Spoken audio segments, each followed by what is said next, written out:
ഇപ്പോൾ advocate PM Niyas KPCC general secretary കൂടി നമ്മൾക്കൊപ്പം ചേരുന്നുണ്ട്. തീർച്ചയായും ഈ പറഞ്ഞ വിഷയങ്ങളിലൊക്കെ വലിയ ഡിബേറ്റ് ഇപ്പോൾ സമൂഹത്തിൽ നടന്നു വരികയാണ്.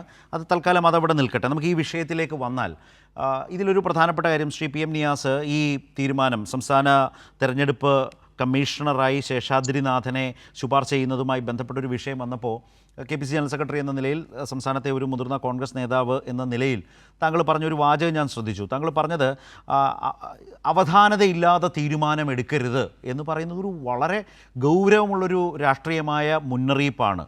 താങ്കൾ അങ്ങനെ ചൂണ്ടിക്കാട്ടാൻ ശ്രമിച്ചു, മാധ്യമങ്ങളത് നൽകുകയും ചെയ്തു. ഈ ശേഷാദ്രിനാഥൻ്റെ കാര്യം എടുത്താൽ എന്താണ് അങ്ങേക്കൊണ്ട് അങ്ങനെ പറയിപ്പിച്ചത്? എന്തൊക്കെ തരം പ്രശ്നങ്ങളാണ് ഈ ശുപാർശ അതിലൊരു അപാകതയായി താങ്കൾ രാഷ്ട്രീയമായി ചൂണ്ടിക്കാട്ടാൻ ശ്രമിച്ചത്? ഇതൊരു വ്യക്തിപരമായ എതിർപ്പാണെന്ന് ഞാൻ കരുതുന്നില്ല. വ്യക്തിപരമായി അദ്ദേഹത്തോട് താങ്കൾക്ക് ഏതെങ്കിലും തരത്തിലുള്ള എതിർപ്പ് തോന്നേണ്ട കാര്യമില്ല. പക്ഷേ താങ്കൾ ചൂണ്ടിക്കാട്ടിയത് സാമൂഹികവും രാഷ്ട്രീയവുമായിട്ടുള്ളൊരു മുന്നറിയിപ്പും വിമർശനവുമാണ് എങ്കിൽ എന്താണ് പ്രശ്നങ്ങൾ? എന്തെല്ലാം തരത്തിലുള്ള പ്രശ്നങ്ങളാണ് ശ്രീ നിയാസ് ഇക്കാര്യത്തിൽ കണ്ടത്? ശരത്തെ, ഞാൻ ഇക്കാര്യത്തിൽ ഈ എല്ലാവരും വിചാരിക്കുന്നത് ശേഷാദ്രിനാഥന് ഞാനുമായി ഞാനൊരു നല്ല സുഹൃത്താണ്. എൻ്റെ കോളേജ് മേറ്റാണ്. എൻ്റെ കൂടെ സഹപ്രവർത്തകനായി അല്ലെങ്കിൽ അഭിഭാഷകനായി പ്രവർത്തിച്ച വ്യക്തിയാണ്. ഞങ്ങൾ ഒന്നിച്ച്, അദ്ദേഹത്തിൻ്റെ വീട് നിൽക്കുന്നത് ചാലപ്പുറത്തെ തളിയിലാണ്. ഞാൻ തളിയിൽ ജനപ്രതിനിധിയായിരുന്നു. അപ്പോൾ സ്വാഭാവികമായും അദ്ദേഹത്തിൻ്റെ വീട് നിൽക്കുന്ന സ്ഥലം, അദ്ദേഹത്തിൻ്റെ പഠിക്കുന്ന സമയത്ത് ഞങ്ങൾ ഒന്നിച്ചാണ്. അദ്ദേഹം ജോലി ചെയ്യുമ്പോൾ ഞങ്ങൾ ഒന്നിച്ചാണ്. അദ്ദേഹം ജോലി ചെയ്ത അദ്ദേഹത്തിൻ്റെ കോടതിയിൽ പ്രാക്ടീസ് ചെയ്യാനുള്ള അവസരം എനിക്കുണ്ടായിരുന്നു. ഞങ്ങൾ അന്നും ഇന്ന് വരെ ഞങ്ങളും അവരും തമ്മിൽ വ്യക്തിപരമായോ അല്ലെങ്കിൽ കുടുംബപരമായോ ഒരു തരത്തിലുള്ള തർക്കമില്ല. അദ്ദേഹം നല്ല ജുഡീഷ്യൽ ഓഫീസറാണ്, നല്ല അക്കാദമിക് കാലിബറുള്ളതാണ്. അദ്ദേഹത്തിൻ്റെ ജഡ്ജ്മെൻറ്റും അദ്ദേഹത്തിൻ്റെ വൊക്കാബുലറിയും ഒക്കെ അഗ്രഗണ്യമാണ്. അദ്ദേഹത്തിനെ ഒരു സുപ്രീം കോടതിയിലേക്കോ ഹൈക്കോടതിയിലേക്കോ ഒരു ജഡ്ജായി വെക്കുന്നതിൽ എനിക്ക് 100% പിന്തുണയും അദ്ദേഹത്തിന് അത് കഴിവുള്ള ആളുമാണ്. എൻ്റെ ചോദ്യം അതൊന്നുമല്ല. ഇവിടെ ഞാൻ പറയുന്നത് state election commissioner is one of the members of the delimitation commission of India set up by the delimitation act 2002 to delimit the boundaries of assembly and parliamentary constituencies in the state. State election commission എന്ന് പറയുന്നത് പഞ്ചായത്തിലെ മാത്രം തിരഞ്ഞെടുപ്പിൻ്റെ കാര്യമല്ല.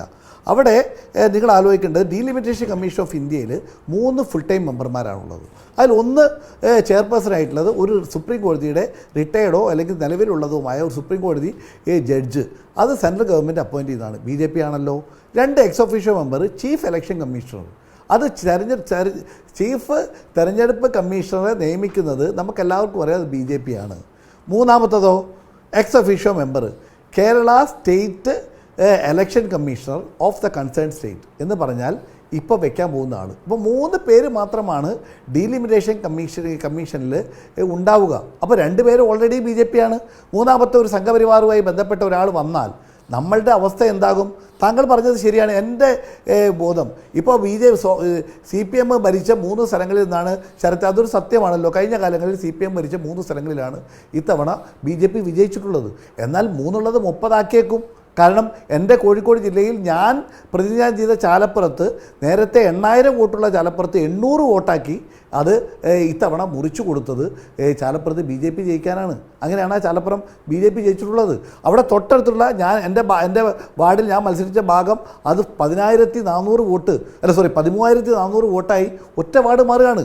അപ്പോൾ അങ്ങനെ അശാസ്ത്രീയമായി ward വിഭജനം നടത്തുവാൻ കേരളത്തിൽ ഒരു ചീഫ് ഇലക്ഷൻ കമ്മീഷണർ ഉണ്ടായിരുന്നു. അദ്ദേഹം CPM നിയമിച്ച ചീഫ് ഇലക്ഷൻ കമ്മീഷണറായിരുന്നു, ഷാജഹാൻ. അപ്പോൾ ഷാജഹാൻ്റെ തീരുമാനത്തിന് വിധേയമായി കേരളത്തിലെ 941 പഞ്ചായത്തുകളിലും 6 കോർപ്പറേഷനുകളിലും 156 ബ്ലോക്ക് പഞ്ചായത്തുകളിലുമൊക്കെ ഇതുപോലെ വെട്ടിമുറിച്ച് മുന്നോട്ട് കൊണ്ടുപോയപ്പോൾ നോക്കിയിരിക്കാൻ മാത്രമാണ് ഞങ്ങളെ അന്നത്തെ പ്രതിപക്ഷത്തിന് കഴിഞ്ഞിട്ടുള്ളത്. അപ്പോൾ ഒരു പൊളിറ്റിക്കലായി ഒരു എഫിനിറ്റി ഉള്ള ഒരു താല്പര്യമുള്ള ഒരാൾ കയറിയിരുന്നാൽ മേയാൻ പറ്റുന്ന ഇടമാണ് എന്നാണ് ഞാൻ പറഞ്ഞത്. അപ്പോൾ ഇദ്ദേഹത്തിൻ്റെ പൊളിറ്റിക്കൽ അഫിനിറ്റി ഞാൻ പറഞ്ഞല്ലോ, എനിക്ക് നേരിട്ട് ബോധ്യമുണ്ട്. കഴിഞ്ഞ 15 കൊല്ലമായി അദ്ദേഹം ലക്ഷദ്വീപിലടക്കം അദ്ദേഹം ജില്ലാ ജഡ്ജായിട്ട് വർക്ക് ചെയ്തിരുന്നു. ആ കാലത്തുള്ള അദ്ദേഹത്തിൻ്റെ എല്ലാ പ്രവർത്തനങ്ങളിലും ഈ ജുഡീഷ്യൽ അഭിഭാഷകരുടെ കീഴിലുള്ള സംഘപരിവാർ സംവിധാനത്തെ ഉണ്ടാക്കിയെടുക്കാനുള്ള ചുമതല നൽകിയ വ്യക്തിയാണ്. അതിനുണ്ടാക്കിയ വാട്സപ്പ് ഗ്രൂപ്പിൻ്റെ അഡ്മിനായിരുന്നു അദ്ദേഹം. ആ കാര്യങ്ങളെല്ലാം ബോധ്യപ്പെടുവാൻ ക്രിസ്റ്റൽ ക്ലിയർ ആയുള്ള തെളിവുകൾ നമ്മുടെ കയ്യിലുണ്ട്. പക്ഷേ അദ്ദേഹം എന്താണ് ചെയ്തത്? ഇത് പ്രഖ്യാപിച്ച അന്ന് അദ്ദേഹത്തിൻ്റെ ട്വിറ്റർ അക്കൗണ്ട്, അദ്ദേഹത്തിൻ്റെ എക്സ് അക്കൗണ്ട്, അദ്ദേഹത്തിൻ്റെ ഫേസ്ബുക്ക് അക്കൗണ്ട്, അദ്ദേഹത്തിൻ്റെ ഇൻസ്റ്റാഗ്രാം അക്കൗണ്ട്, അദ്ദേഹത്തിൻ്റെ സോഷ്യൽ മീഡിയയിലെ വാട്സപ്പ് അക്കൗണ്ട് എല്ലാം ഒരു ദിവസം ഒരു മിനിറ്റിൽ സുപ്രഭാതത്തിൽ അദ്ദേഹം അത് പൂർണ്ണമായും അത് വാനിഷ്ഡ് ആയിരിക്കുന്നു, അപ്രത്യക്ഷമായിരിക്കുന്നു. ഇത് റിട്രീവ് ചെയ്ത് ആ കാര്യങ്ങളിൽ അദ്ദേഹത്തിൻ്റെ ഇടപാടുകളും അദ്ദേഹത്തിൻ്റെ ആശയവിനിമയങ്ങളും അദ്ദേഹത്തിൻ്റെ ആശയങ്ങളും അദ്ദേഹത്തിൻ്റെ കോണ്ടാക്ട്സും ഒക്കെ ബോധ്യപ്പെടുത്തണം എന്ന് ഞാൻ കേരളത്തിലെ ആഭ്യന്തരമന്ത്രിയോട് ഇന്ന് ആവശ്യപ്പെട്ടിട്ടുണ്ട്.